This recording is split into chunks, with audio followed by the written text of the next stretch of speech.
That parents might have after a tragic death like this. How do I talk to my teens about violent situations? So this morning, Sarah Grotto from Not My Kid is here joining us on Good Morning Arizona, talking about starting this conversation with our kids and tips that we can give to our kids in case they find themselves in an unsafe situation. Sarah, good morning to you.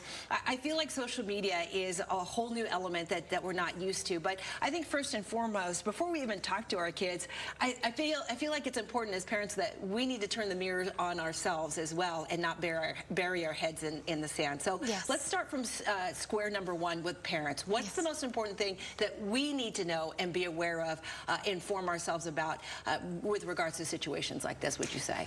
I think, well, first before I say anything, I do want to send condolences to the family.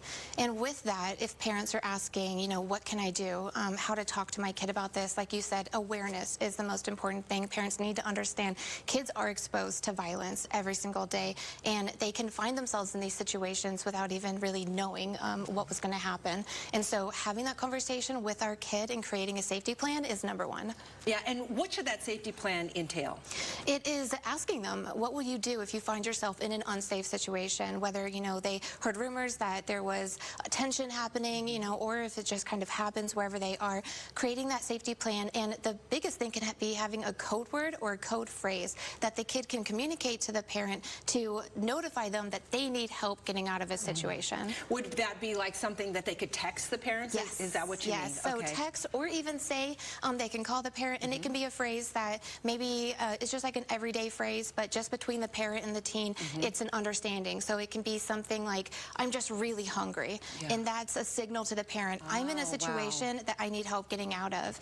And we've seen parents respond in different ways, and this is where it really depends on the kid and the parent and the relationship and what will seem most natural for them. But the parent can respond with calling them, you know what, your sister's sick, I really need you to get home, or calling them, you were supposed to wash the dishes and you didn't, you need to get home, and just give them that out. Got it. You know, I feel like this case in particular is pretty extreme, but there are going to be smaller cases that we never hear about in the news, and as parents, we shouldn't be naive to the fact that our kids are going to be exposed to this. So, you know, I think that that's number one as well, is not burying our heads in the sand as parents, but also too, I feel like there is a culture where some might be afraid to come forward. Let's say that there is a tip or, you know, a scare or a situation like this happens, you happen to have video. What should we as parents talk to our kids about to give them the courage to come forward or to step in when it's necessary? Absolutely, and that's a really good point. It's helping them understand that somebody's safety and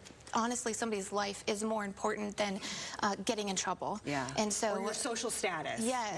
So letting them know what is the school's resources. Oftentimes schools do have anonymous tip lines, but then if they do find themselves in a situation and it is escalating, that they can call emergency services, that they can call 911, that they can call you. Oftentimes kids are so afraid of actually reaching out, asking for help when those things are happening because they don't want to get in trouble. And I think it's so important that we remind them, one, that their safety and everybody else's safety is most important, and then what's going to happen if they do ask for help. And then we as parents create a safe space where they can come to us, you know, without judgment. Sarah, it's such a great conversation. Thanks for joining us this morning. Good morning, Arizona. Tess here, and it is a race day. Hey, you said get some beer. I said water.